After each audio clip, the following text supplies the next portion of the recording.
fog in the Midwest.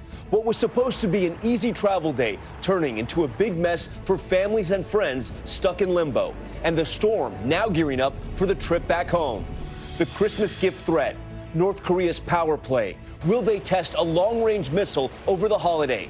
The troubling satellite images, and tonight, the response from President Trump. Hotel explosions, back-to-back blasts. Guests rushed to the hospital. Firefighters on scene during the second explosion. 2 of them injured. The investigation underway. New tonight, the baby, back home in her father's arms following her mother's murder. The investigation underway into what role the mother's best friend, already charged with kidnapping, might have played in the killing. Measles warning. The urgent health threat for travelers who may have passed through at least 5 busy American airports. Dr. Jen Ashton is here with what to watch out for. Bumpy year. The Queen's blunt talk about the tough time for her country and her family. The peek inside her annual Christmas Day message. Plus, the amazing holiday moments around the country. The secret surprises, giving hearts. And something you've never seen on Christmas. This is ABC World News Tonight with David Muir. And good evening. Thanks for joining us. I'm Tom Yamas, in for David tonight. And we begin with the ground stop at 2 of the nation's busiest airports, grinding Midwest travel to a halt this Christmas Eve. Travelers at Chicago's O'Hare and Midway airports headed to see family, look at that, and friends stranded for Christmas, packages in hand. That dense fog fueled by unusually high temperatures stretching from Illinois to Ohio. Visibility dropping down sharply. ABC's Alex Perez is in Chicago tonight, starting us off. Tonight, holiday plans derailed for thousands of last-minute travelers on a foggy Christmas Eve. Here's what it looked like on the roads around Chicago this morning. You can see the fog hovering above the water. That fog forcing ground stops at both of Chicago's airports. There was one turn where we could barely see, and then when we got here, everything's canceled. Massive lines forming, travelers missing trips home to see family. I checked online, and it looks like there are no flights available for the next couple days. Over 160 flights in and out of Chicago canceled. We've been here since 11 o'clock last night. Sean Simmons had been dreaming about going to Orlando with his family for Christmas. What are you feeling right now?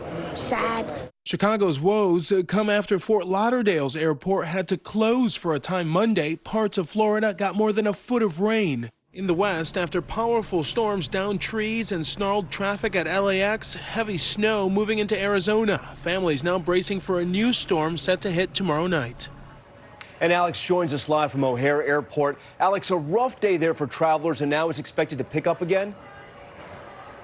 Yeah, it sure will, Tom. The day after Christmas is expected to be one of the busiest travel days of the holiday season here at O'Hare and across the country. Nearly 3 million passengers are expected to fly or try to fly, depending on the weather. Tom? All right, Alex Perez leading us off tonight. Alex, thank you. And a lot to track over the next few days, especially for travelers. Tonight, we're happy to have meteorologist Lee Goldberg from our flagship station, WABC, right here in New York. Lee, walk us through the week.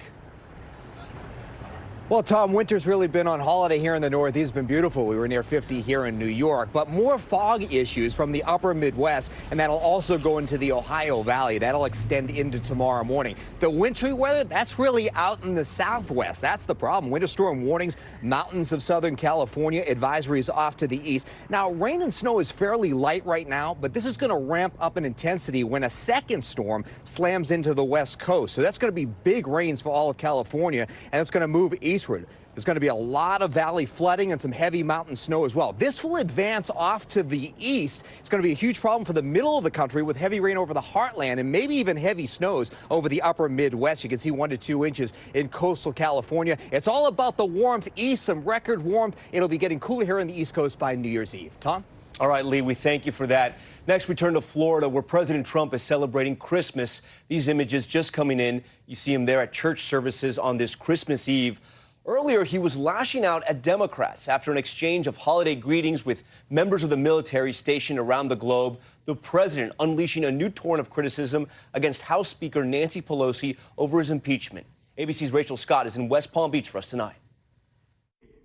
In Florida tonight, President Trump delivering a warm Christmas Eve message for the troops. I want to wish everybody a really incredible New Year, a Merry Christmas, a Happy Hanukkah. And then a blunt Christmas Eve attack on House Speaker Nancy Pelosi. She hates the Republican Party. She hates all of the people that voted for me and the Republican Party.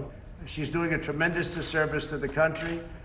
In between rounds of golf, the president has been tweeting furiously about Pelosi. The speaker is refusing to send articles of impeachment to the Senate until Majority Leader Mitch McConnell spells out the rules for a trial. Ultimately, that decision is going to be made by Mitch McConnell, and he will make it. He has the right to do whatever he wants. He's the head of the Senate. President Trump insists he's in a very good position, touting his accomplishments, blasting his foes, but admitting he still has one thing to check off his Christmas list tonight. What did you get Mrs. Trump for Christmas this year? Oh, that's a tough question. Well, I really should say a very beautiful card. You know, I'm working on a lot of things. I got her a beautiful card that actually I had a number of them picked and I picked the nicest one. I'm still working on the Christmas present. Is that okay? All right, even the president, a last-minute shopper. Rachel Scott joins us now from West Palm Beach. And Rachel, no vacation from impeachment politics for the president. And tonight, Speaker Pelosi not giving an inch. That's right, Tom. The speaker is not budging on this. In a new letter to House Democrats, she is once again calling on McConnell to outline the rules of a trial. But McConnell has said he is in no rush and calls her decision to withhold the articles of impeachment absurd. Tom? Rachel Scott for us tonight. Rachel, thank you. Next to growing concerns over North Korea's next move. President Trump weighing in today on that government's warning of a possible, quote, Christmas gift to the U.S. What the president said tonight about Kim Jong-un in the wake of those threats, the president at times almost making light of it all. ABC's Matt Gutman is in Seoul with the very latest. President Trump tonight brushing off North Korea's ominous threat to deliver a Christmas gift to the United States. We'll find out what the surprise is, and we'll deal with it very successfully. And let's see what happens. Everybody's got surprises for me. Analysts suspect Kim Jong-un's so-called gift could be a long-range missile test capable of hitting the U.S. New satellite images appear to show recently built structures at military installations. Kim had promised President Trump he would not test those kinds of weapons, but after two high-profile summits, we will have a terrific relationship, I have no doubt. And President Trump's unplanned history-making step into North Korea. It's my honor. Would you like me to step across? Relations between the U.S. and North Korea have taken a nosedive. The North has not moved to denuclearize, instead conducting one short-range missile test after another. Earlier this year, Kim issuing an ultimatum, demanding the president loosen punishing economic sanctions by the end of the year, or else. The U.S. hasn't budged, and now a top North Korean official saying it is entirely up to the U.S. what Christmas gift it will select to get. President Trump making light of it. Maybe it's a nice present. Maybe it's a present where he sends me a beautiful vase as opposed to a missile test, right? I may get a vase. I may get a nice present from him. You don't know. You never know. Tom, it seems that after 3 summits, an enormous amount of political capital spent, we are back to the status quo of 2017, with President Trump calling Kim Rocket Man and North Korea rattling its sabers. Now, what analysts tell us makes this situation so potentially dangerous is that the only real leverage North Korea has over the U.S. are the tests of missiles and possible nuclear weapons. Tom. Matt Gutman reporting from Seoul tonight for us. Matt, thank you. Now to the clashes between protesters and riot police in Hong Kong. Officers beating demonstrators with batons at a shopping mall there. One person fleeing, knocking down an officer. He appears to have gone right over a railing, ending up on the level below, to the horror of onlookers there who are trying to help him. Back here at home to the new developments in a murder mystery involving that Texas mother who had just given birth, found dead in her best friend's trunk. The new image tonight, that newborn baby Margot is now back with her father. ABC's Kaylee Hartung with the latest on the investigation. Tonight on this Christmas Eve, baby Margot finally home. Her father Shane posting this photo of her safely in his arms. You know, that's the best thing that, could ever happen. The reunion joyful but bittersweet. Loved ones mourning the loss of Margot's mother, Heidi Broussard, found strangled in the trunk of her best friend Megan Firamuska's car. The baby found inside her home. So far, she's been charged with kidnapping and tampering with a corpse. I want to know why she did that to her closest friend. I want to know why her.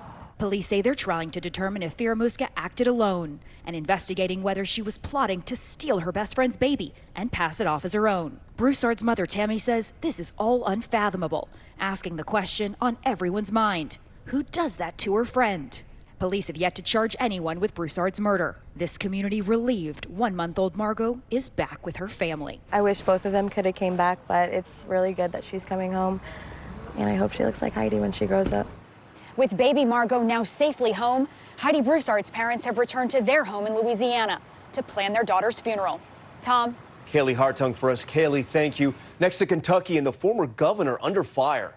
Matt Bevin under heavy national criticism for granting 650 pardons on his way out of office, including to a convicted murderer and a convicted rapist. Now, the FBI is reportedly asking questions. Here's ABC's Lindsay Davis. Tonight, the FBI is reportedly looking into a series of controversial pardons granted by former Kentucky Governor Matt Bevin just as he was leaving office. Among the 650 convicts, some violent offenders. In fact, when Bevin was asked by a radio host about why he pardoned a man convicted of raping a child, this was his response. Which one, though? Because there were a couple of people that were accused of that whose sentences I commuted. Micah Shodel, who'd been convicted of raping a 9-year-old girl, was among those pardoned.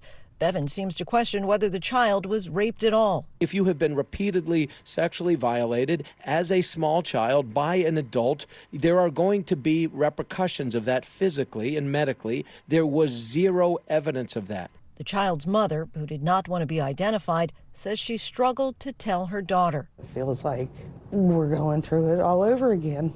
Some prosecutors say the pardons shock the conscience.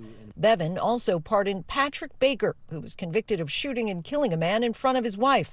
While his accomplices remain behind bars, Baker, whose family, according to the Courier-Journal, raised more than $20,000 for Bevin's campaign, is now free. The pardon was never paid for by my family. Common sense can kind of tell you that. While the FBI is reportedly asking questions, there may be very little that can be done here. The former governor's pardons were for state crimes and were issued under state law. Tom? Lindsay, thank you. We have now learned the identity of the U.S. service member killed in Afghanistan.